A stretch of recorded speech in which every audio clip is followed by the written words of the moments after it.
Live from WOWT, First Alert 6 starts now. Good Wednesday morning, everybody. Thank you so much for joining us here on First Alert 6 streaming. I'm Cerise Cole. And I'm Erin Hartley, joined, of course, by Jarrett Lansford and Senior Chief Meteorologist Rusty Lord. Okay, the big talk today is the freezing drizzle that we're expected. Should be put off later today. So the morning commute should be fine. The way things are looking right now, that's all holding true. You remember the last round we had? I want to say that was December. My concept of time is weird. Yes. But okay, so not going to be nearly as much as that. And it's going to be patchy. So this is what we're going to watch for as we go through the course of the next, 12 hours or so. Traffic moving along fine here at 144th and Dodge. There's going to be a little bit of moisture that tries to develop. We're at 20 degrees, east-southeast wind about 6 miles per hour, feels like temperature of 12. Basically, I'm telling you, First Alert, just be mindful of any moisture that tries to collect on your car windshield as you're driving around. It's likely to be pretty light with this round, but temperatures are all going to be below 32 all day long. We're at 20 right now, and this could end up being a little mist, maybe a few flurries. You can see the visibility just dropped around Lincoln down to 5 miles. That tells me that we're starting to see maybe a little pocket of freezing drizzle develop there. Clarinda, Maryville, and this is the map we're going to look at because it'll tell us where the low-level moisture is filling in, and it may not always show up on radar. This could be a little pocket right here that's trying to reach the ground southwest of Plattsmouth. You can see over the last few frames. It may look like snow on radar, but it's actually going to be probably little pockets of mist that are out there. There's a little one down around Lincoln. So far, though, nothing all that widespread. We're going to keep an eye on it and even see the stuff down here. The radar beam's over the top of it by the time the radar gets down there, so it doesn't really show up well, and that's what the radar's going to look a little deceiving and may not show much, but there could be a little bit of moisture out there. So this is what we look at. Winter weather advisory in place for the purple shaded counties. Best odds for this will end up being in our Iowa counties for this patchy freezing drizzle, maybe a couple hundredths of an inch.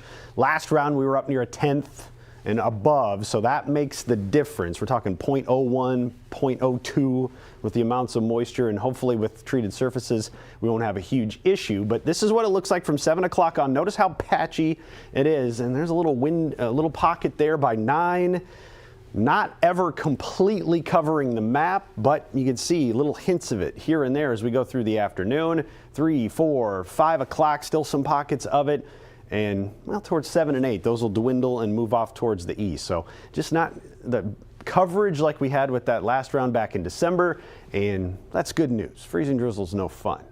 So as we go into the early morning hours tomorrow, the clouds will clear out and we'll have clear skies and temperatures that are taking a dip down into the lower 20s and upper teens to start off the day. So a first alert to that low moisture amounts, but because our high is only 28, watch out for isolated spots that could be slick. 43 and partly cloudy on Thursday, 42 and a few more clouds on Friday. Pretty solid end of the week there after we get through today. Yeah. So, a little moisture on the car windshield. Don't be surprised if there's a couple spots that try to get slick today. All right, actually more moisture is in the forecast, just not in the ice or freezing drizzle variety, right? Yeah. Finally, maybe some snow to talk about by next week. I'm hoping this doesn't dry up as we get closer. We'll see how it goes. But starting Saturday, there's a little pocket of maybe some morning flurries to start with on Saturday.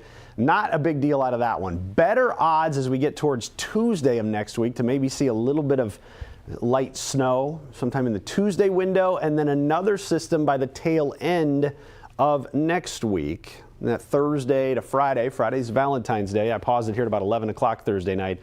So heads up for that. Could be a couple little windows of snow potential next week. Watch how it goes. 28 for the high today, though. 43 Thursday, 42 on Friday. And you're getting a lot of 30s over the weekend for highs. A little bit on the windy side on Saturday, too. And 20s for highs next week. Again, Tuesday and I think Thursday night right now look to be the two time frames to watch for next week for any snow potential. And in the short term, we'll keep an eye out and see how this little bit of moisture tries to collect on things. And hopefully we can get through the morning drive without any issues. That's always the hope, right? Yeah. Okay. Jarrett, in the meantime, you're tracking a couple slow spots so far this morning? Yeah, and those aren't tied to any kind of freezing drizzle. It's just some normal commute things that we're looking at. So, of course, if we start to see any issues as far as icing in the metro, we'll be sure to first alert you to that. That's not the case right now, but look at 144th approaching Industrial. Quite the slowdowns as you're heading through that stretch and approaching Industrial. Also eastbound there. No word of any kind of crash that is in place in that area, but it is definitely an area where you want to be prepared for things to be slower as you're heading in, especially if you're heading northbound toward that one. Also, some of our busiest intersections, you've got 90th and Dodge with things a little slow in that direction. You're getting close to 72nd heading eastbound. Some peak of the commute kind of delays that you're looking at as you head through those areas. And we zoom things out, you can see a couple of other spots right at that 144th exit on westbound I-80. We've had that issue at times. It's been a little bit, but when you get to that exit, sometimes things back up on the exit to go to 144th. That appears to be what's happening with that one right now. And then a couple stretches on Maple there as you get close to 72nd. Of course, you got some of the construction that's in place there at this time. But things, road condition-wise, look good in the metro. This is a look at what we're looking at. I-80 right around 60th. You can see things moving along in good shape. Crews have been out treating the roads, bridges, main roads, secondary roads, all getting some of that treatment over the overnight hours. So that should hopefully help us out with anything that would try to fall as we get a little later in the morning and try to limit any kind of issues. But of course, if we do start to see that become a problem, we'll be sure to first alert you to that. And it's, as Rusty said, you start seeing any of that moisture on your windshield, that's your cue that you want to start slowing things down. All right. Jarrett, thanks. An update this morning on a teen killer who escaped a secure youth center. The victim's family relieved the teen is now going to prison for his actions. Now, when he was 13, he killed 19-year-old Alon Reed in his Omaha home. State law required the killer to go to juvenile court. That all changed when he broke out of the Lincoln Center, stole a car, and assaulted a woman at a grocery store. The first time that there has been any resolution for his actions, any consequences for his recklessness and above the law for the sentences that were given prior. So yeah, I do feel very comfortable, and it does bring a sense of relief for me and my daughter as well. The now 16-year-old will need to serve 10 years in prison before getting the chance to get out. An update to a story we broke on First Alert 6 yesterday morning. Omaha police arrest a woman accused in a stabbing at an Omaha apartment complex. Officers were called to City View Apartments. That's where they found a woman with a cut to her neck. She was taken to the hospital. Police arrested Latika Goodwin. They say the stabbing stemmed from a fight. She now faces an assault charge. Zadik Mutino is pleading no contest to manslaughter in the deadly South Omaha shooting. He was set to go to trial next week. The 19-year-old is charged in the death of 17-year-old Mauricio Chavez from Council Bluffs. The shooting happened at a bar near 42nd and H back in 2023. Mutino was originally charged with second-degree murder. His sentencing is set for April. All right, over now at the safety desk with Maria Kay. Maria, you are first alerting parents about a new study that says they should be practicing what they preach when it comes to electronics. Yes, the phones, laptops, iPads, they all have a pretty big impact. And there is a new study that is finding that the phone habits of parents could have that really direct link actually to the habits of their kids when it comes to phones. So this is coming from BMC Pediatrics Journal, and the bottom line is adults who spend a lot of time on their phones are likely to have kids who also spend a lot of time on their phones. So those kids are also more likely to see R-rated movies and play mature video games, according to that study. And they studied more than 10,000 12 and 13-year-olds for this. The researchers say they know it's basically impossible for people not to use their phone nowadays, but they do recommend putting some limits on screen time, specifically when it comes to dinner or before bed. Maybe just having some rules in your family. Put the phone down for that time. I know a lot of families have even no TV during dinner too. I always did. Really? Yeah. All right. In the meantime, a couple days away, you have a good couple of reminders from the USDA to keep everybody safe when it comes to food safety on Super Bowl Sunday. I know. I think we had a story a couple days ago that the Super Bowl Sunday is one of the biggest days for food purchasing. So everybody goes hard for Super Bowl Sunday. And if you're baking a lot of appetizers, you're going to want to listen up to this. The Food Safety and Inspection Service says that cooked snacks cannot be at room temperature for more than 2 hours, and they do need to be under 40 degrees or over 140 degrees, and that's just to prevent any foodborne illnesses. So the service recommends having some insulated containers for any leftovers, or if you're picking up that takeout too ahead of your party. Another idea for the food, which I thought was pretty smart, bring out your food in stages rather than putting it out right at the start of the game and letting it sit out. Maybe bring out a couple items every single quarter. And of course, they want to remind everybody, those food safety preparation tips. Wash your hands and use food thermometers if you're cooking meat or things like that. I mean, I would think it'd be pretty easy if you're really focused on the game. You may just completely forget about what you served. Absolutely. And then you're like, oh, look, food. There's that. So good things to keep in mind. Okay, Maria, thank you. All right, we're back after this.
All right, welcome back, everybody. Of course, the big story today is that freezing drizzle, the possibility, and we're already seeing some precipitation fall. Yeah, there's a few little patches where it's not going to show up well on radar. It's going to be so light and so faint that sometimes this is the map that tells the story. You can see we dropped down to about 5 miles of visibility in Lincoln, reporting a little mist there, and that's likely the case in these spots as well. Oh, Clarinda, Maryville, Falls City. You can see how everybody just got a little patch. Or it's very patchy, I should say. A couple of things I'm watching here. Let's pause the radar and I'll show you. This right here could be a little pocket of it showing up around Plattsmouth, lifting to the north into Sarpy County. And then you go a little further out and there may be another little one right here. This is just how faint it may look on radar from time to time.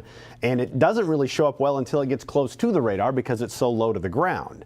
But I ultimately think this spot back here will probably be that fills in and gets the greatest likelihood of getting some icing. We're already starting to see that here, and then it'll all kind of shift off towards the east. So that's why there's the winter weather advisories in place in the purple shaded counties here where patchy freezing drizzle could lead to the light glaze. Again, it doesn't take much. Bridges, overpasses would be the first to see that. A lot of treated surfaces in the metro. So that's good. That should work in our favor. Notice how the threats just aren't as great on the Nebraska side, it looks like. We're right around 20 degrees. Those numbers are going to struggle to warm. Everybody's cold enough to have whatever falls still be frozen or become frozen. So that's why we're watching this. These freezing drizzle events can be tricky. I do not expect as much as we had back in December when everything across the city iced up, but the potential's there for just a thin little layer in some spots. And it may break up on a lot of roads as you drive over it. It might not be enough to cause huge issues, but the potential's there for just little pockets of it, 2 to 3 to 4 o'clock and into the rest of the afternoon. By evening, that slides to the east, and you can see just clouds left over. Those clouds should give way heading into the afternoon, or heading into the overnight, I should say, and then we fall back to near 20 degrees to start off tomorrow morning. So that'll be the cold start. And I show you, models don't have a lot of moisture. This is the icing potential through 10 o'clock tonight. You can see 1/100 of an inch, 1/100 of an inch. There could be spots that pick up a little bit more. Maybe the models don't pick up on well, but you get an idea of how light this is. Yes, it's still a glaze in some spots, but it's not nearly as much. We were talking 1/10 of an inch, 0.1 last time we had this, and the amounts don't look to be nearly that much. So 28 today, 43 Thursday, 42 on Friday. Don't let your guard down today. If there's any moisture anywhere you're seeing, just know it'll always be cold enough to try to freeze up. 38 on Friday or Saturday and 32 on Sunday. So overall, temperature-wise, not too bad after we get past today. Okay, some bad news. We're not really going to be going back to the 50s anytime soon, like we saw a couple of weeks ago, but we're actually going to be taking a dip in temperatures like normal. Yeah, here's the deal. You know, we got 40s Thursday and Friday. That's probably the warmest we're going to be for a little while. Next week does trend colder, down in the 20s and 30s for highs. Couple of snow chances there to watch. I touched on those a little earlier. And you can see the temperature outlook beyond into the middle of the month here, trending colder than average, even just beyond our 10-day forecast as well. So that's the way things lean for our area, with opportunities for some moisture as well. Again, nothing more than what we're having right now with a little bit of mist, but at least hopefully next week those snow chances would hopefully turn into something. We're crossing our fingers. We're going to need moisture, and there just hasn't been a lot of it recently. Hopefully we can say at this point next week that we didn't see the moisture missed us. Missed us. Wow. Oh, dang. Do we even let him do traffic after that? No, I'm kidding. Oh. You worked hard on that. All right. Good thing it's National Weather Person. Yeah. All right, what's going on in the traffic department? Yeah, let's talk traffic and how things are going. I have a good view of what things are looking like in the metro, and also one camera in Lincoln. Actually just got confirmation from the Lancaster County Emergency Management. They are getting some freezing drizzle happening in Lincoln, and that's what you're seeing right here. So this is kind of the look that you're going to be expecting here as you go through this area, kind of that foggy-ish look that you have. That's why things are starting to get a little bit more interesting in that direction. In the metro, we're doing okay right now. We'll watch and see how things progress through the next several hours with that. But the morning commute looks like we're going to be in okay shape. We are getting a couple of slick spots, some of the bridges around Shenandoah, over toward the Clarinda area. And I do expect closer to Fall City, also another spot where you could be looking at a few of those icy spots develop, or the visibility is showing up lower. In the metro, it's likely a little later in the morning when we start to see more of our problems and last into the afternoon with some of that patchy freezing drizzle potential lasting to that point in the day. So watch for that. Again, a little extra caution is never going to hurt you with these kind of situations, and just be aware that it's a possibility as you travel. Further to the south, by the way, Kansas City is having a rough time this morning as they've gotten more of that freezing drizzle taking place and some crashes that are happening. So maybe postpone that trip down in that direction. As far as what we've got going with our commute, it's mostly going pretty smooth. Some of our busier intersections showing some signs of slowing, but even the places where I was talking about things having some issues a little bit ago seem to have gotten better since we last visited. So that's an encouraging sign for you as you head out the door. All right, Jarrett, thanks. Omaha Fire says an apartment building is a total loss after a massive fire that took hours to put out. Crews were called to the High Point Apartments near 108th and Fort. It took them more than 8 hours to get the flames under control. Damages are estimated at $1.5 million. And the building was previously known as Legacy Crossing. It was condemned in late 2022 due to safety concerns. The following spring, crews reported massive damage from a fire at the then vacant complex. Well, that September, the complex reopened under new ownership. City Council has voted in favor of making adjustments to a retirement program involving city leaders. Now, if a city leader is in the program and they do not want to retire, they have the option to continue on for an additional 3 to 5 years. Omaha's fire chief is not enrolled in the program. Omaha Police Chief Todd Schmaderer has been in the program since 2021. A more efficient and flexible approach for school safety is being discussed in the Unicam. That's right. LB 670 provides a school district the authority to create their own safety plans. It also puts a limit on safety training hours for staff. Now, the ACLU of Nebraska and the nonprofit Voices for Children in Nebraska are against that. So what concerns me is if we're already having those issues with the 20 hours of training, does this set those SRO officers also up for, an even more complex situation? It sounds like there's already some confusion. Now, we reached out to Omaha Public Schools for any comment. They say they don't have an official stance on this bill, but they are watching it and doing research. Well, whether it's warm, cold, wet, or dry, it is the perfect day to honor those who help us plan our day. Yeah. That's when First Alert 6 comes back.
Welcome back, everybody. A popular quartet will soon be appearing on a big screen near you. Marvel Entertainment has released a trailer for the Fantastic Four First Steps. The movie will introduce Marvel's first family of Mr. Fantastic, Invisible Woman, Human Torch, and The Thing. The heroes are forced to defend the Earth from a space god's plan to destroy the planet. Sounds like a good plot, right? The film is set to debut in theaters July 25th. So is this a new installment of the Fantastic Four? No, so actually this is going to be the first time that the Fantastic Four is officially in the Marvel Cinematic Universe. So Okay. all the old movies were just kind of separate, but this one now they're officially in the MCU, so I'm really excited for that. It's kind of like how they added Spider-Man to the Marvel. Yes, Okay. exactly. They had the movies before that were separate, now they're officially in. So it's like your Marvel or your DC. You're nothing in between. Yeah, those movies, they were just kind of standalones, but now Pedro Pascal as Mr. Fantastic, me too, officially in the MCU. So I'm really excited for that. All right, Maria, thank you for educating us. All right, whether the weather is pleasant or not, they are the men and women who keep us informed and help plan our days. Who could we be talking about? It's National Weather Person's Day. Today marks the birthday, actually, of John Jeffries. He is considered to be one of America's very first weather observers. But today serves as a day to honor all of those who work in weather forecasting. So happy Weather Person's Day to Rusty and Jared. Thanks for all you do, all those long hours, especially during severe weather and, taking a lot of heat from a lot of people. Yep. People were saying things this morning, and Jared and I are going, oh, that's today? Thank you. Yeah, we got you a cake. We appreciate you guys. In spirit.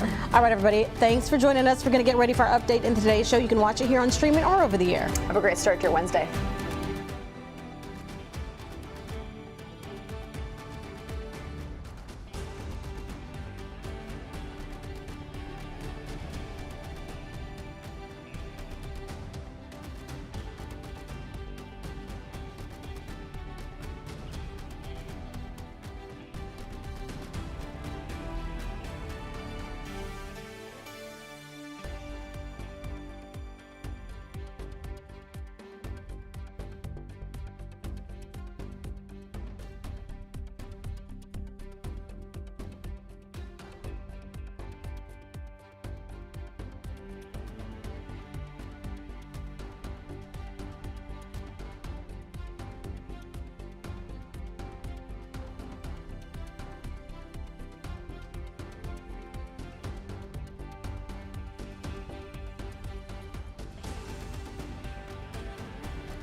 Live from WOWT, First Alert 6 starts now. Good Wednesday morning to you. It is 7:26. I'm Cerise Cole. And I'm Erin Hartley. Slowdown at First Alert 2 this morning. We'll get a check-in with Jared Lansford. Yeah, it's 144th right near Industrial. This intersection has been pretty slow now for about 25 minutes or so off and on, and particularly northbound. You can see how it's lit up in the red with delays that extend back quite a ways. You probably are going to want to avoid this area for the time being as that slowdown remains in place. Elsewhere, we're watching what we're seeing on the roadway with some of the freezing drizzle outside of the metro. Not a problem in the metro just at this point. You see a little slowdown on Blair High there, approaching 680, but we're mostly moving along pretty well. Let's check in with Rusty on how that's going through the rest of the day, though. Yeah, we're keeping an eye on the radar here. This is going to be a little scenario here with the freezing drizzle. It's tough to see much of it on radar because it's so low to the ground, but yeah, probably a little pocket of something trying to develop here near Plattsmouth, a little bit back here between Omaha and Lincoln, and that's what it's going to look like. Otherwise, you can see looks okay. Traffic moving along pretty well at 144th and Dodge at the moment. A little slowdown there on eastbound Dodge, though, and just starting to show up as of right now. 20 degrees, east-southeast wind about 6 miles per hour. And we'll watch here as we go through the rest of the day. Just little pockets of this, nothing more than maybe 1 or 2 hundredths of an inch. That could put a little glaze on some things. Treated surfaces hopefully can hold up with this. That's why I'm not increasingly concerned, because the amounts are far less than what we dealt with back in December. But the potential is going to be there all the way through the afternoon and right into the early evening. So we'll be mindful of this all day. Aaron? Well, a teen killer who escaped a secure facility has learned his fate. The teen killed 19-year-old Alon Reed. He was 13 at the time. Now 16 years old, he will serve 10 years in prison before having a chance to get out. It is 7:28, and we are back with another update for you in about 25 minutes. See you then.